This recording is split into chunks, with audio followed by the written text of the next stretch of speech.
Hello मैत्रिणींनो, तर आजचा जो व्हिडिओ आहे हा कम्प्लिटली अनस्क्रिप्टेड आहे. मी कुठेही त्याची माहिती लिहून घेतली नव्हती. आणि दुसरं म्हणजे आज मी डिटेलमध्ये एक्सप्लेन करणार आहे की कुठलं तेल आपण रोजच्या जेवणामध्ये वापरायला पाहिजे आणि आपल्या आरोग्यासाठी चांगलं आहे. तर त्यामुळे व्हिडिओ जरा लॉंग होईल, but it is worth watching. तर आज मी तुम्हाला सांगणार आहे कुठलं तेल आपण आपल्या जेवणासाठी नियमितपणे वापरायला पाहिजे आणि मी स्वतः माझ्या किचनमध्ये कुठल्या प्रकारची तेलं वापरते. तर जर तुम्ही ते पाहिलं असेल तर इथे माझ्याकडे व्हरायटी ऑफ ऑइल आहे.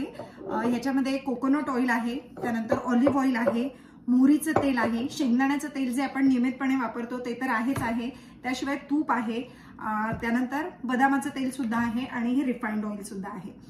तर आता ह्यामधलं कुठलं तेल आपण वापरणं जास्त चांगलं? तसं बघायला गेलं तर प्रत्येक तेलामध्ये जवळपास सारख्याच प्रकारचे फॅट्स असतात. आपल्याला माहिती आहे की 1 ग्राम ऑइलपासून जवळपास 9 ग्राम्स ऑफ फॅट आपल्या शरीराला मिळतं. तर त्यामुळे हे एक तेलमध्ये कमी फॅट आहे किंवा कमी कॅलरीज आहेत आणि दुसऱ्यामध्ये जास्त आहे असा काही प्रकार नाहीये. सगळ्या प्रकारच्या लिपिड्समध्ये, फॅट्समध्ये एकाच प्रकारच्या कॅलरीज असतात. त्यामुळे तुम्ही थोडं खाल्लं काय, जास्त खाल्लं काय, इक्वल अमाऊंट ऑफ कॅलरीज कुठल्याही तेलातून आपल्याला मिळणार आहेत. तर आता आपण जे आहे महाराष्ट्रात राहतो, महाराष्ट्रामध्ये पहिल्यापासून शेंगदाण्याचं तेल वापरलं जातं. तर त्यामुळे परंपरेनुसार जेव्हा केव्हा आपले मराठी पदार्थ खास करून भाज्यांना फोडणी देणं किंवा वरणाला फोडणी देणं हे सगळे प्रकार येतात तेव्हा हे शेंगदाण्याचं तेल मी वापरते. त्यानंतर जेव्हा नॉर्थ इंडियन प्रकारच्या ज्या भाज्या असतात ज्याच्यामध्ये वरून तडका द्यायचा असतो किंवा नॉर्थ इंडियन स्टाईलची कढी पकोडा मी बनवते किंवा कुठल्याही नॉर्थ इंडियन प्रकारचं जे जेवण असतं त्यावेळेस मी हे मोहरीचं तेल वापरते. आता हे मोहरीचं तेल जे असतं हे आरोग्यासाठी अतिशय चांगलं असतं, पण त्याच्या उग्रवासामुळे आपण बहुतेक वेळा ते वापरत नाही. तर अशा वेळेस हे तेल त्याला धूर येईपर्यंत कढईमध्ये छान गरम करायचं आणि पूर्णपणे थंड झालं की नंतर त्याला परत ओतून मग ते आपण आपल्या जेवणामध्ये आपल्याला हवं तसं वापरायचं. कोकोनट ऑइल ह्याच्या वासामुळे आपण फार याला पसंत करत नाही, पण आपले जे साऊथ इंडियन डिशेस आहेत म्हणजे समजा खोबऱ्याच्या चटणीला आपल्याला फोडणी द्यायची झाली किंवा सांबार बनवायचं झालं, रसम बनवायचं झालं तर अशा वेळेस मी हे खोबरेल तेल वापरते. याशिवाय हे एक्स्ट्रा व्हर्जिन कोकोनट ऑइल आहे, त्यामुळे हे तेल नॉर्मल टेम्परेचरला घट्ट जरी होत असलं आणि सॅच्युरेटेड फॅट जरी असलं तरीही हे सॅच्युरेटेड फॅट आपल्या शरीराच्या तापमानाला लिक्विड स्टेटमध्ये राहतं आणि आपल्या शरीरामध्ये ह्याचे खूप फायदे होतात. त्यामुळे कोकोनट ऑइल जे आहे ते आपल्या जेवणामधनं स्किप करू नका. बरेच लोक त्यात कोलेस्ट्रॉल आहे, सॅच्युरेटेड फॅट आहे म्हणून त्याला अवॉइड करतात, पण कुठलीही गोष्ट जेव्हा अति होते तेव्हाच त्याचे दुष्परिणाम जाणवतात. तर त्यामुळे कोकोनटचं जे तेल आहे हे सुद्धा अगदी बिनधास्तपणे तुम्ही वापरू शकता.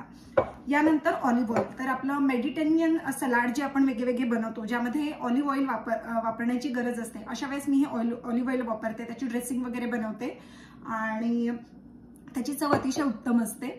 तर त्यामुळे ऑलिव्ह ऑइल सुद्धा वापरा. आता बरेच जण काय करतात, ऑलिव्ह ऑइल हेल्दी आहे, त्याच्यामध्ये कोलेस्ट्रॉल नाहीये म्हणून मग त्याला फ्राईंग करण्यासाठी म्हणा किंवा आपल्या इंडियन कुकिंगसाठी सुद्धा वापरतात. तर ऑलिव्ह ऑइल हे इंडियन कुकिंगसाठी किंवा तितक्या हाय टेम्परेचरवर त्याचं तापमान वाढवून त्यावर तडका देणं किंवा डीप फ्राईंग करणं ह्यासाठी ते नाहीये. त्यामुळे त्या तेलामधले सगळे पोषण द्रव्य जे आहेत ते नष्ट होतात, जळून जातात. त्यामुळे ऑलिव्ह ऑइल जे आहे जिथे लो हीट म्हणजे अगदी तुम्हाला फक्त सॉटे करायचं आहे किंवा ड्रेसिंग बनवायची आहे अशा वेळेस ऑलिव्ह ऑइल आपण वापरू शकतो. यानंतर बदामाचं तेल हे मी खूप ओकेजनली वापरते. समजा काही स्वीट वगैरे बनवणार असेल आणि त्यामध्ये मग आपण आल्मंड्स वगैरे टाकतो तर अशा वेळेस मी थोडंसं बदामाचं तेल सुद्धा त्यामध्ये टाकते. याशिवाय तूप. तर तुपामध्ये सगळ्यांना माहिती आहे म्हशीचं तूप आणि गायचं तूप. तर म्हशीचं तूप आणि गायचं तूप ह्यामध्ये फरक एवढाच आहे की जे फॅट आहे, कोलेस्ट्रॉल जे आहे ते गायच्या तुपामध्ये कंपॅरेटिव्हली थोडं कमी असतं, त्यामुळे लोक गायचं तूप पसंत करतात. मी स्वतः सुद्धा हेच तूप वापरते. तुम्हाला जर हे घरी बनवणं शक्य असेल तर मी रेकमेंड करेल की घरीच बनवा. मला इथे तेवढा वेळ आणि पेशन्स दोन्ही नाही आणि त्याची आवडही नाहीये, त्यामुळे मी हे बनवत नाही.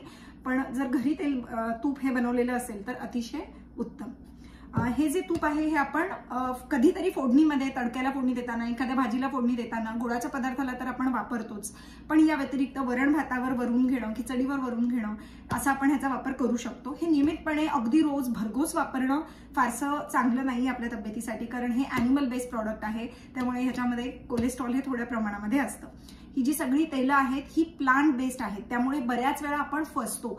तेलाच्या वर cholesterol free, low in cholesterol असं लिहिलेलं असतं. ते असणारच आहे, कारण की ते प्लांट सोर्सेसपासून एक्स्ट्रॅक्ट केलेलं आहे, त्यामुळे त्यामध्ये कोलेस्ट्रॉल नसतंच. जे कुठल्या ॲनिमल सोर्सेस असतात त्यामध्येच फक्त कोलेस्ट्रॉल असतं आणि त्यामुळे तूप हे आपल्याला वापरायचंच आहे, पण भरघोस त्याचा वापर न करता जेवढं आवश्यक आहे तेवढंच वापरायचं आहे.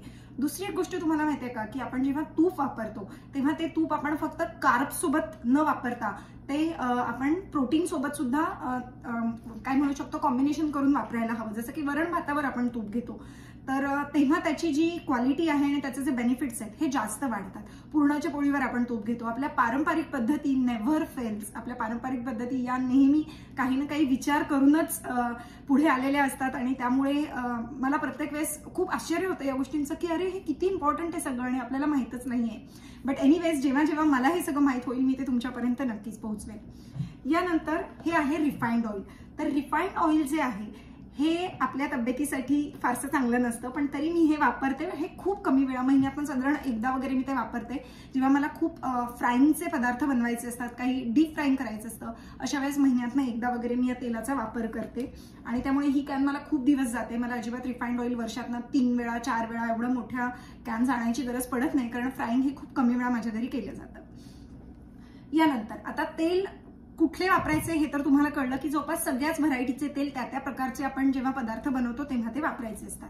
आता कुठलं नेमकं तेल आणावं, कुठल्या ब्रँडचं तेल आणावं, तर तुम्हाला जर लोकल कोल्ड प्रेस ऑइल मिळत असेल तर ते आणा.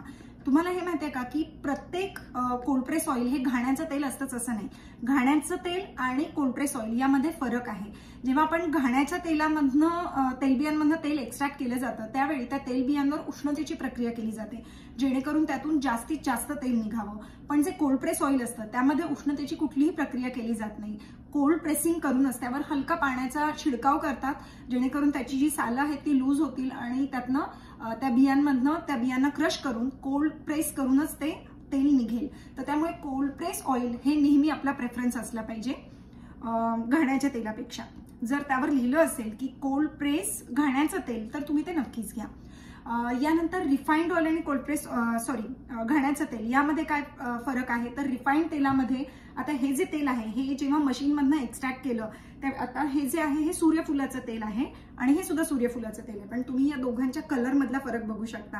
हे शुद्ध सूर्यफुलाचं तेल आहे. या तेलावर कुठलीही प्रक्रिया केलेली नाहीये. बियांमधनं ते एक्स्ट्रॅक्ट केलं आहे आणि यामध्ये भरलेलं आहे. फिल्टर करून थोडंसं त्यातल्या त्या बियांचे जे काही रेसिड्यूज असतात ते सगळे रिमूव्ह करून ते यामध्ये भरलेलं आहे. तर त्यामुळे तेलबियांमध्ये असलेलं सगळंच्या सगळं पोषण आपल्या शरीराला मिळतं. पण ह्याच तेलावर प्रक्रिया केली जाते. यामध्ये ब्लिचिंग केलं जातं, पुन्हा उष्णता यातनं केली जाते. यानंतर त्याचं शेल्फ लाईफ वाढावं यासाठी त्याच्यामध्ये केमिकल्स ऍड केले जातात. अशा बऱ्याच प्रक्रिया त्यावर होतात आणि त्यानंतर आपल्याला हे रिफाइंड ऑइल मिळतं आणि त्यामुळे हे दिसायला असं एकदम चकाकी असलेलं गोल्डन वगैरे दिसतं. पण आपल्या तब्येतीसाठी हे तेल अजिबात चांगलं नाहीये. नेहमी आपण शुद्ध तेलच वापरलं पाहिजे कारण की तेलाचा जो वाटा आहे तो आपल्या शरीरामध्ये अगदी थोडासा असला एनर्जी देणं हे जरी त्या तेलाचं काम असलं तरी त्यातनं मिळणाऱ्या कॅलरीज भरपूर असतात. त्यामुळे जे काही आपण वापरतो ते चांगल्या क्वालिटीचं असलं पाहिजे, शुद्ध असलं पाहिजे, याकडे लक्ष द्या. तर ह्या व्हिडिओमध्ये एवढंच. आय होप की तुम्हाला कळलं असेल की आता इथून पुढे आपल्याला व्हरायटी ऑफ ऑइल्स आपण यूज केलं पाहिजे कारण की ह्या प्रत्येक ऑइलमध्ये प्रत्येक पोषण मूल्याची जी क्वांटिटी असते ती कमी जास्त असते. त्यामुळे आपण जर एकाच प्रकारचं तेल वापरलं तर त्या तेलामधले तितकेच घटक तितक्याच क्वांटिटीत आपल्याला मिळतात. पण त्याला जर बॅलन्स करायचं असेल तर दुसरी तेलही वापरली पाहिजे. यामध्ये मी राईस ब्रॅनचा उल्लेख करायचा विसरले तर राईस ब्रॅन तेल सुद्धा तुम्ही वापरू शकता. बरेच जण काय म्हणतात सायक्लिक पद्धतीने वापरतात की 2 महिने सूर्यफूल, 2 महिने शेंगदाणा तेल, मग 2 महिने राईस ब्रॅन, मग मोहरी. तर असं सुद्धा चालेल. किंवा मग जसं ह्या पद्धतीने मी करते की त्या प्रदेशाचा पदार्थ बनवताना तिथे वापरलं जाणारं तेल वापरायचं.